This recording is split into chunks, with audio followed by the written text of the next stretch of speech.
À Castets, commune de quelques 2000 habitants, 3 listes sont en lice pour les municipales. Après avoir rencontré Philippe Mouel, place à Serge Barrette, tête de liste de Ensemble pour une ville ouverte et solidaire. Fondateur de l'association des commerçants de Castets, engagé dans le comité des fêtes, Serge Barrette est aussi depuis plusieurs années le vice-président de Laïcité 40, un engagement associatif qui lui a permis de créer un tissu relationnel important. Aujourd'hui, fort de ses expériences professionnelles et associatives, il conduit la liste Ensemble pour une ville ouverte et solidaire. Pourquoi j'ai monté cette liste ici à Castets? Simplement parce que depuis toujours, j'ai défendu les valeurs de la gauche et il n'y avait pas ce courant représenté au niveau des listes à Castets, puisque la dernière fois, il y a eu une seule liste qui a été menée par Jean-Pierre Béguerie. Composé de 19 personnes, Serge Barrette qualifie sa liste d'ouverte, plurielle et solidaire.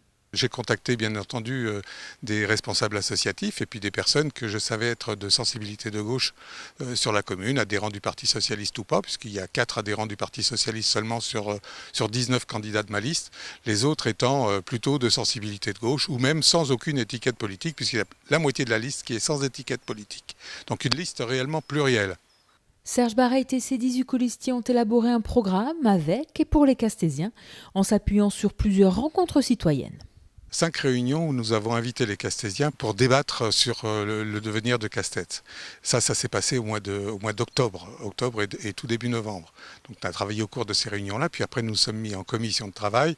Nous avons été après au contact directement de la population à leur domicile pour recueillir tous les besoins des Castésiens et sur les différents sujets.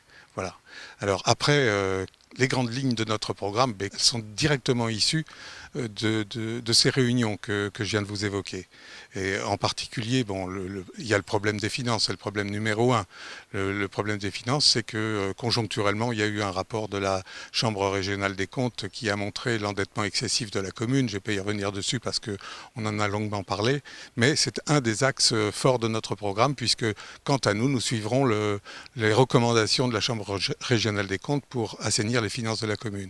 Il y a un deuxième axe qui est l'urbanisme, puisqu'on a un gros problème d'urbanisme ici à Castets, dans la mesure où c'est un village dans lequel on ne fait que passer, quoi. On sort de l'autoroute et puis on s'en va après sur la côte. Et quand on rentre dans le cœur du village, on s'aperçoit qu'il n'y a pas de cœur de village.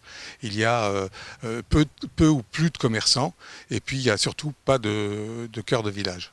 Voilà, donc là il y a un gros effort à faire et ce gros effort c'est déjà de refaire toute la voirie de l'artère principale de la commune qui avait été promise par la mandature précédente et qui n'a pas été réalisée, de faire le PLU qui avait été aussi promis par la mandature précédente et qui n'a pas été réalisé. Ça, ce sont déjà les 2 axes principaux de notre plan d'urbanisme. Et puis le troisième, c'est de développer un cœur de ville pour justement avoir un village qui soit paisible et harmonieux dans lequel il fait bon vivre. Voilà.